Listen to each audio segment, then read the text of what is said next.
Putin ने दे दिया भारत को बड़ा तोहफा, उड़ी पाकिस्तान और अमेरिका की नींद। रूस और भारत की गहरी दोस्ती से बेचैन हुए ट्रंप, नहीं रास आ रही भारत की तरक्की। दोस्तों, आज की खबर सीधी मॉस्को से आ रही है और इस खबर ने पाकिस्तान और अमेरिका दोनों की नींद उड़ा दी है। रूस और भारत की गहरी दोस्ती ने एक बार फिर दुनिया को दिखा दिया है कि जब दिल्ली और मॉस्को साथ खड़े होते हैं तो वॉशिंगटन और इस्लामाबाद बेचैन हो जाते हैं। जी हाँ, राष्ट्रपति व्लादिमीर पुतिन ने भारत को वह तोहफा दिया है जिसकी कल्पना किसी ने नहीं की थी, और इस तोहफे का नाम है दुनिया का सबसे ताकतवर मिलिट्री ट्रांसपोर्ट एयरक्राफ्ट इल-100 बट। यह विमान कोई आम जहाज नहीं बल्कि 100 टन का उड़ता किला है। सोचिए, एक ऐसा एयरक्राफ्ट जो 100 टन तक का वजन आसानी से उठा सके, टैंकों से लेकर भारी हथियारों तक सब कुछ लेकर दुश्मनों के आसमान पर छा जाए। और यही वजह है कि चीन और पाकिस्तान की रातों की नींद हराम हो गई है, जबकि अमेरिका बेचैनी से भारत की इस नई ताकत को देख रहा है। स्को समिट के दौरान रूस ने भारत को यह स्ट्रेटेजिक ऑफर दिया। अब सवाल ये उठता है कि इस ऑफर की अहमियत इतनी बड़ी क्यों है? तो आइए इसे समझते हैं। भारत दशकों से अपनी वायुसेना को और ज्यादा ताकतवर बनाने की कोशिश में है। अमेरिका और यूरोप के देशों ने हमेशा कोशिश की कि भारत उनके ऊपर टेक्नोलॉजी और हथियारों के लिए निर्भर रहे, लेकिन पुतिन का यह कदम दिखाता है कि रूस भारत को केवल एक ग्राहक नहीं बल्कि बराबरी का स्ट्रेटेजिक पार्टनर मानता है। इल-100 सिर्फ ट्रांसपोर्ट एयरक्राफ्ट नहीं है, यह भारत के लिए गेम चेंजर साबित हो सकता है, क्योंकि यह छोटे रनवे से भी उड़ान भर सकता है। यानी दुर्गम इलाकों, पहाड़ी इलाकों और बॉर्डर क्षेत्रों तक भारी हथियार और जवान पहुंचाने में यह प्लेन बेहद काम आएगा। भारत की सुरक्षा रणनीति के लिहाज से यह सोने पे सुहागा है। इसके साथ ही रूस ने भारत को एक और बड़ा ऑफर दिया है, सीक्रेट इंजन टेक्नोलॉजी। जी हाँ, इस टेक्नोलॉजी के आने से भारत का ड्रीम प्रोजेक्ट यानी देश का अपना फाइटर जेट प्रोग्राम नई गति पकड़ लेगा। इसका मतलब है कि आने वाले वक्त में भारत किसी भी देश पर निर्भर नहीं रहेगा। अपनी मिट्टी पर बना फाइटर जेट अपनी टेक्नोलॉजी के साथ भारत की वायुसेना को और अजेय बना देगा। अब जरा सोचिए, अमेरिका और पाकिस्तान को यह सब कैसे रास आ सकता है?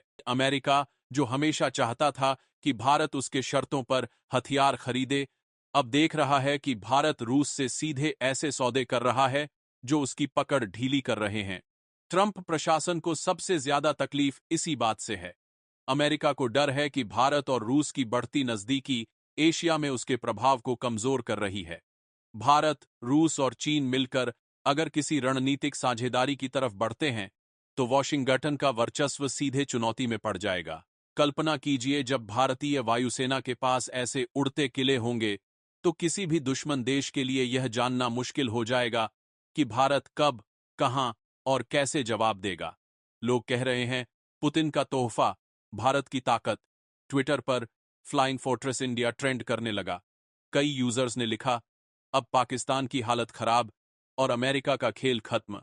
प्रधानमंत्री मोदी और पुतिन की यह दोस्ती अब सिर्फ राजनीति तक सीमित नहीं रही, बल्कि यह रक्षा और रणनीति के क्षेत्र में एक नई इबारत लिख रही है। स्को समिट में पुतिन का यह ऑफर दुनिया के लिए एक संकेत है कि भारत अब केवल रिसीवर नहीं बल्कि डिसीजन मेकर है। दोस्तों, यह वही भारत है जिसे कभी बड़े देश डेवलपिंग कहकर छोटा दिखाते थे, लेकिन आज वही भारत 100 टन का उड़ता किला हासिल कर रहा है। तो सवाल आपसे, क्या आपको लगता है कि मोदी और पुतिन की यह दोस्ती आने वाले वक्त में अमेरिका और पाकिस्तान की कमर तोड़ देगी? क्या भारत सचमुच विश्व का बाप बनने की दिशा में आगे बढ़ रहा है? अपनी राय कमेंट में जरूर बताइए। अगर आप भी मानते हैं कि भारत अब किसी से पीछे नहीं हटेगा, तो इस वीडियो को लाइक और शेयर करना न भूलें। और हाँ, चैनल को सब्सक्राइब करें। जय हिंद, वंदे मातरम।